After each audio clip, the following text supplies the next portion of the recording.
السلام علیکم ورحمۃ اللہ وبرکاتہ۔ کیسے ہیں آپ سب؟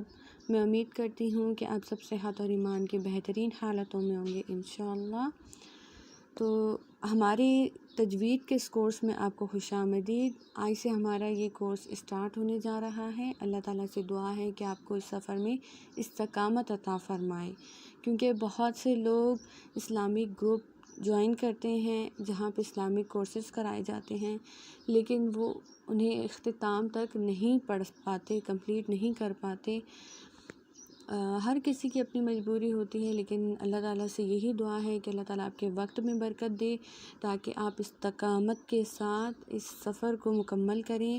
اور اس کورس میں ہم تجوید کے بیسک رولز سیکھیں گے تاکہ اکثر جو ہم قرآن کو پڑھتے ہوئے غلطیاں کرتے ہیں ان سے بچا جا سکے۔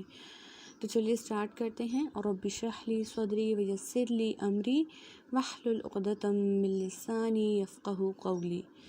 کچھ بھی سیکھنے سے پہلے جاننا ضروری ہے کہ ہم سیکھ کیا رہے ہیں۔ تو آج ہم تجوید کے بارے میں دیکھیں گے۔ تجوید کیا ہے؟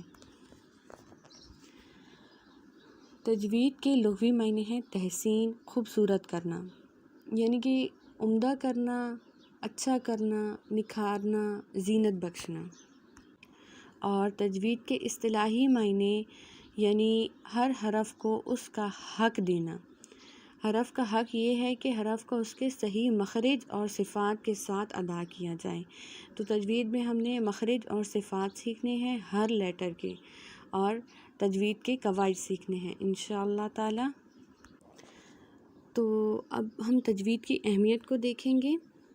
تجوید کے بارے میں علماء نے لکھا ہے کہ تجوید کا سیکھنا واجب ہے، کیونکہ اگر علم تجوید نہ سیکھا تو پھر حروف کی ادائیگی غلط ہوگی، جس کی وجہ سے معنی تبدیل ہو جائیں گے، اور کبھی کبھی معنی اتنے تبدیل ہو جاتے ہیں کہ بالکل الٹ بن جاتے ہیں، اور کبھی کبھی تو بالکل کفریہ معنی بن جاتے ہیں۔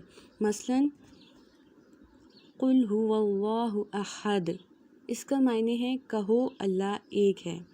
اگر آپ یہاں پہ قل کی جگہ کل پڑھیں گے، یعنی کہ قاف کو موٹا پڑھنے کے بجائے باریک کاف پڑھ دیں گے، قل هو اللہ احد، تو اس کے معنی ہوں گے کھاؤ کہ اللہ ایک ہے، نعوذ باللہ۔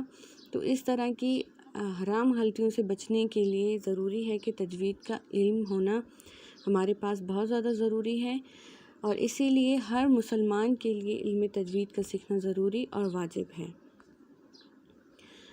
اب ہم قرآن کی روشنی میں دیکھتے ہیں تجوید کی اہمیت کو۔ اللہ تعالیٰ کا ارشاد ہے، ہم نے قرآن کریم کو ترتیل کے ساتھ اپنے رسول اللہ صلی اللہ علیہ وآلہ وسلم کو پڑھ کر سنایا۔ یعنی کہ جو جبرائیل علیہ السلام قرآن مجید لے کر آتے تھے، وہی لے کر آتے تھے، تو وہ ترتیل کے ساتھ ہی ہمارے پیارے نبی صلی اللہ علیہ وآلہ وسلم کو سناتے تھے۔ ایک اور جگہ فرمایا، قرآن مجید کو خوب ٹھہر ٹھہر کر اطمینان کے ساتھ پڑھو۔ یعنی کہ جلدی جلدی نہیں پڑھنا، جلدی میں یہ نہیں دیکھنا کہ کہاں پہ رکنا ہے، کہاں پہ نہیں رکنا، اور بس یہی کہ ہم پڑھ رہے ہیں۔ پڑھنا کافی نہیں ہے، ترتیل کے ساتھ پڑھنا چاہیے۔ اور ایک اور جگہ پہ فرمایا، قرآن کریم کو ہم نے صاف اور واضح انداز میں ترتیل کے ساتھ اتارا تاکہ آپ اسے لوگوں کے سامنے ترتیل کے ساتھ پڑھ کر سنائیں۔ یہاں پہ تینوں جگہ ترتیل کی بات آئی ہے، تو ترتیل اسی کو کہتے ہیں کہ ہر حرف کو واضح کر کے پڑھنا، جس طرح اسے ادا کرنے کا حق ہے اسی طرح اسے ادا کرنا، اور جہاں پہ وقف آ رہے ہیں تو وہاں پہ بھی اچھے طریقے سے وقف کرنا ترتیل کا نام ہے۔ ہمارے پیارے نبی صلی اللہ علیہ وسلم نے اس کے بارے میں فرمایا، اللہ تعالیٰ کو یہی پسند ہے کہ قرآن کریم جس طرح اترا ہے اسی طرح پڑھا جائے۔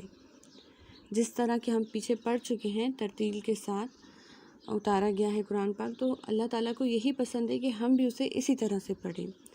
قرآن کریم خالص عربی زبان میں اترا ہے، اس لیے اس کا لب و لہجہ بھی خالص عربوں کی طرح ہے، اور فن تجوید عربوں کے لب و لہجے کو محفوظ کرنے کا نام ہے۔ یعنی کہ یہ جو تجوید ہے، تجوید سے جب ہم قرآن پاک پڑھیں گے تب وہ ہمارا جو قرآن پاک کا لہجہ ہے وہ عربوں کی طرح ہوگا، خالص عربوں کی طرح ہوگا۔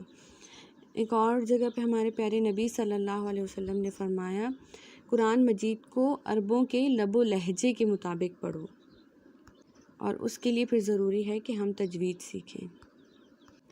امید کرتی ہوں کہ آپ کو پتہ چل گیا ہوگا کہ تجوید کیا ہے، تجوید کی اہمیت اور فضیلت کیا ہے، اور اس کے علاوہ تجوید سیکھنا کیوں ضروری ہے، کیونکہ اگر ہم تجوید نہیں سیکھیں گے تو قرآن پاک کو پڑھتے ہوئے ہم ایسی غلطیاں کریں گے کہ جس سے ہمیں ثواب کے بجائے اللہ نہ کرے گناہ ملتا رہے۔ تو انشاءاللہ تعالیٰ آپ نے اچھے طریقے سے تجوید کو سیکھنا ہے، قواعد کو دیکھنا ہے، اور مخارج کو دیکھنا ہے، صفات کو دیکھنا ہے انشاءاللہ۔